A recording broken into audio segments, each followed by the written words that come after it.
A series of explosions shook Novoshakhtinsk oil refinery in Russia's Rostov Oblast on the night of June 5th, igniting a fire that remained unextinguished due to concerns of further attacks, according to reports from Eta Rostov Novosti, which is called This is Rostov News, which is a local Telegram channel, as well as the local governor, Vasily Golubev. The report suggested that the oil refinery was targeted by drones, with videos from This is Rostov News depicting a significant fire at the facility. Golubev later confirmed that the refinery indeed came under attack by drones, resulting in a fire. Emergency response teams were swiftly dispatched to the scene. There's a discrepancy there between the emergency response teams arriving, and I guess they were hesitant to actually go in because they were worried about a follow-up attack. It's worth noting that the incident follows a previous attack on the Novoshakhtinsk oil refinery, which occurred on March 12th, where drones reportedly operated by Ukraine's defense intelligence targeted the facility, resulting in a temporary shutdown. Ukraine's military cyber specialists reportedly conducted a large-scale distributed denial of service attack, or DDoS, which disrupted the operations of numerous Russian state agencies and private companies, as per a report by Ukrainska Pravda, which cited sources from Ukraine's main intelligence directorate of the Ministry of Defense, which is GUR, or HUR. Ukrainska Pravda stated that the functioning of various state institutions and private companies in Russia was hampered based on their investigation. While the Russian media regulator Roskomnadzor officially attributed the disruptions to a, quote, trunk network failure, sources cited by the agency indicated that the true cause was a DDoS attack. As of 11 a.m. on June 5th, access to electronic services on the State Services website, along with the services of several ministries, including Defense, Finance, Internal Affairs, Justice, Industry, and Energy, as well as Information Technologies, Communications, and Emergency Situations, were all lost. The website and service of the federal tax services were also blocked, and the Federal Customs Service noted complications in transferring information with foreign countries due to a massive DDoS attack on their telecoms. The United Aircraft Corporation reported a lack of network access, which halted its operations, and disruptions in the servers, the cloud storage of Russian company Gosoblako were also reported. A unified state register of civil acts remained non-functional for several days. Some banks also reported outages, such as Sberbank and Alfa Bank, which are, of course, two very large Russian banks. And there were also noted disruptions in VKontakte, which is a Russian social media network. Dmytro Pletenchuk, spokesperson for the Defense Forces of Ukraine South, has stated there is currently no information indicating that the occupiers in Crimea have resumed operations at the ferry crossing in the temporary occupied city of Kerch, which was struck by the Ukrainian Defense Forces on the 30th of May. Additionally, Pletenchuk noted that the Russians still possess large landing ships, but currently still appear hesitant to deploy them. Explosions were heard on the night of the 30th of May, and subsequently the Russians reported damage to two ferries, as well as a car and a railway ferry. The two ferries. One of them was a car ferry, one of them was a ferry for railways. The Netherlands has pledged to invest 400 million euros in a Swedish fund aimed at manufacturing infantry fighting vehicles for Ukraine, which was reported by the publication De Telegraaf. This investment is part of an ongoing support package for Ukraine, which dates back to the early stages of Russia's conflict.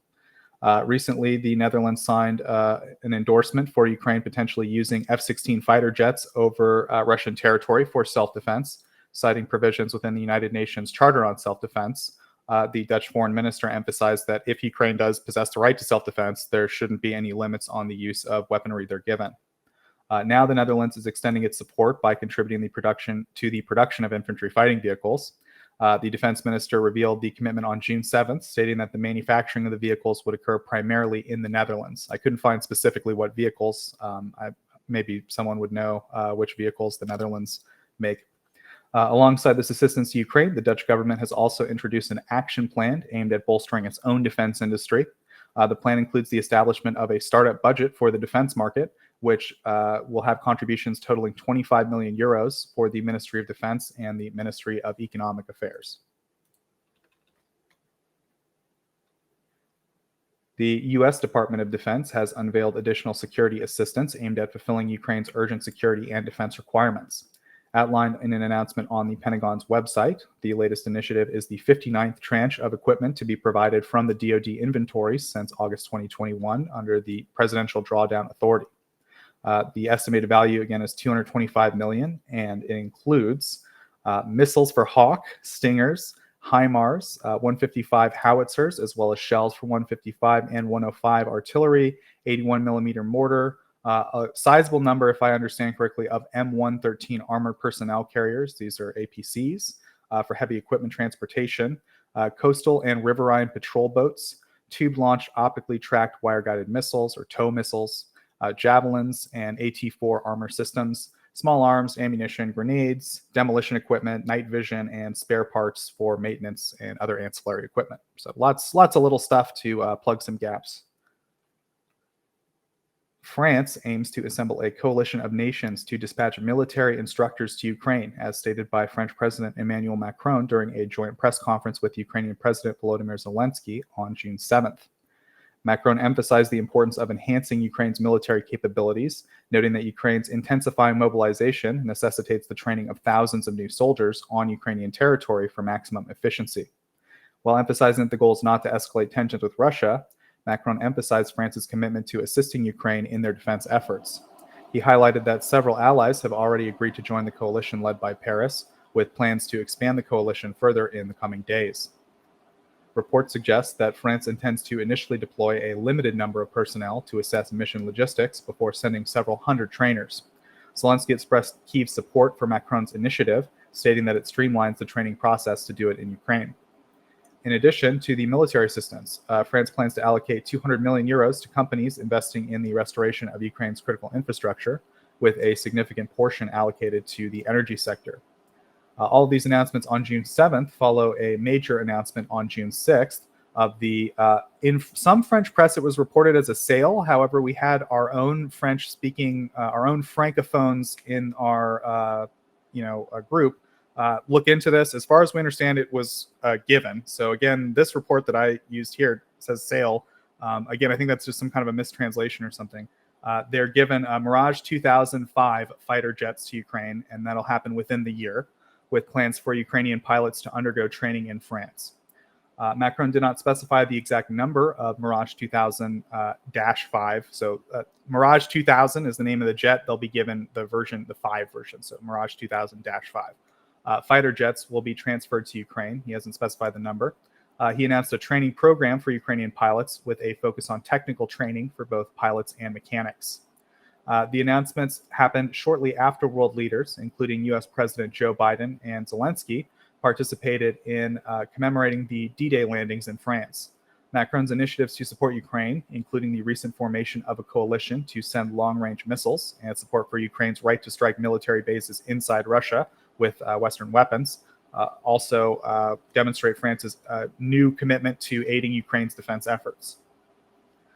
Additionally, the French technology conglomerate Thales has confirmed the procurement by the Ukrainian Defense Ministry of a second air defense system, following the delivery of an initial system in 2023. While the specific amount of the purchase was not disclosed, this was confirmed by Ukrinform, citing Le Monde. Hervé Daman, Executive Vice President for Land and Air Systems at Thales, expressed pride in leveraging the company's expertise to bolster the protection of Ukrainian territory. He emphasized that the new air defense system would enhance early threat detection capabilities and help fortify Ukraine's infrastructure. Thales detailed that the newly acquired system, dubbed the Control Master 200, has the capability to detect and track both low and high altitude targets across diverse environments. It facilitates the coordination of other air defense weaponry, ranging from SHORAD or short-range air defense to extended short-range or ESHORAD long-range air, as well as long-range air defense.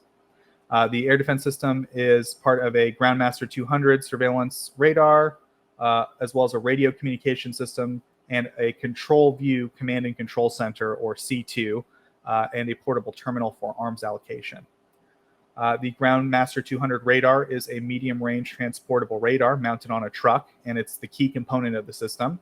As mentioned, it boasts an ability to detect enemy aircraft at distances of 250 kilometers, as well as engage them at ranges of up to 100 kilometers.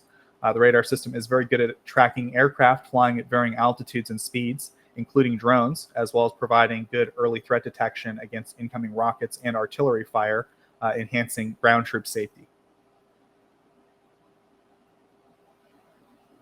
Since the onset of the full-scale invasion, recent data from the Solar Energy Association of Ukraine indicates that over 300 megawatts of domestic and 90 megawatts of industrial solar power plants have been recorded in the country under the feed-in tariff, as stated by Vladislav Sokolovsky, the chairman of the board of the association. The feed-in tariff meaning these are actual solar panels that are plugged into Ukraine's grid. They're not accounting for, private solar panels. Sokolovsky specified that the installed capacity of residential solar power plants has surpassed 1.5 gigawatts.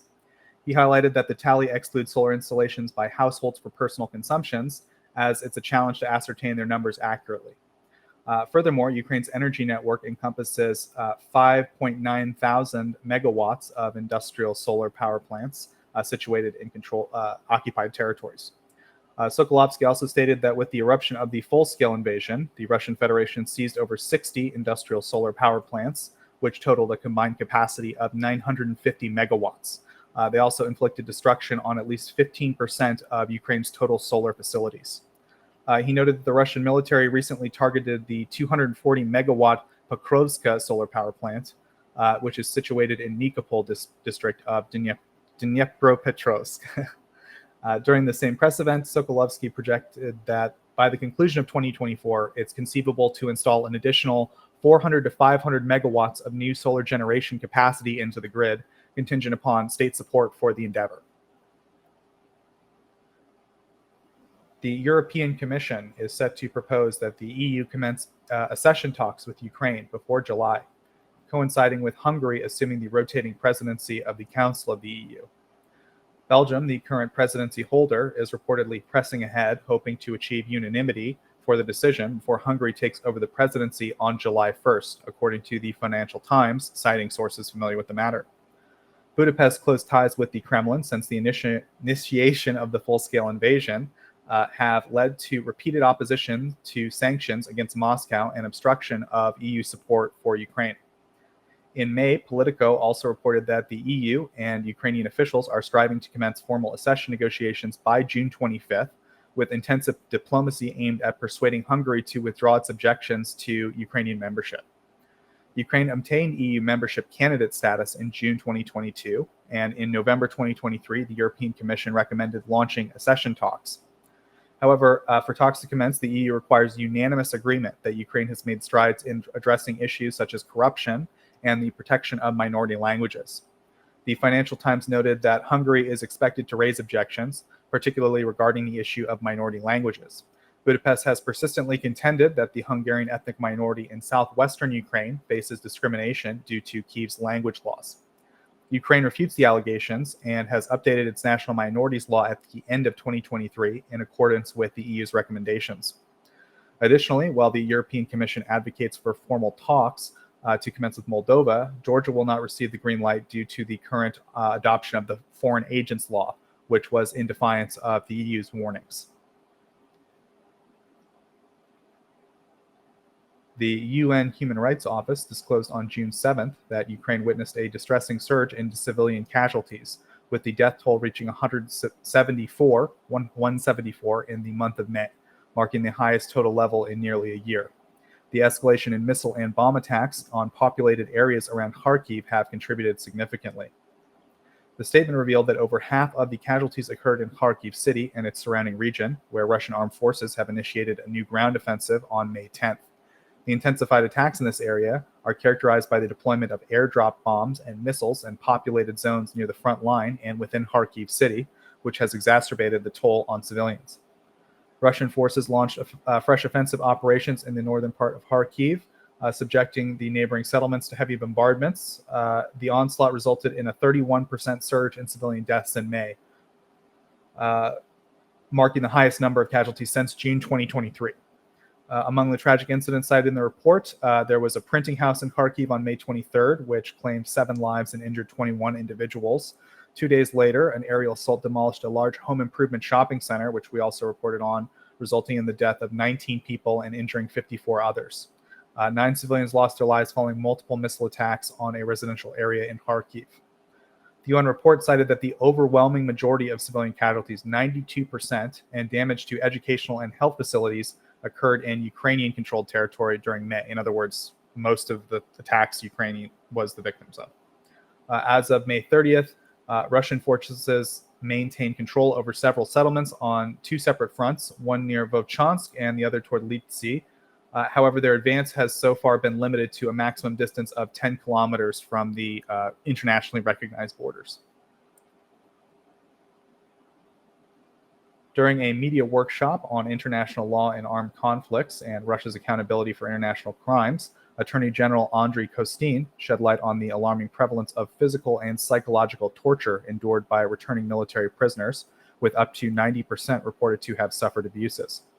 Kostin emphasized that Russia's army's systematic torture of both military personnel and civilians who hold pro-Ukrainian views is a widespread and deeply concerning practice. He described Russia's approach as a systematic regime of torture and inhumane treatment inflicted upon individuals within the occupied territories and even inside Russian territory itself. Brenda Hollis, the head of the International Criminal Court team in Ukraine, discussed investigative strategies for addressing torture in the places of detention. She emphasized the importance of identifying trends and patterns in the perpetuation of torture rather than focusing on individual cases. Hollis stressed the significance of gathering comprehensive information to acquire the necessary evidence and testimonies to build broader understanding of the crimes. Furthermore, Hollis noted that the ICC team is scrutinizing the actions of individuals involved in perpetrating such crimes at middle and higher levels of authority, particularly those who are subordinate to specific individuals responsible for orchestrating the atrocities. The approach seeks to hold accountable not only the direct perpetrators, but also those who bear command responsibility for overseeing or condoning such acts of torture. So that concludes my news report for this week. I will now turn it over to Mr. German Aid to Ukraine for his report. Over to you, sir.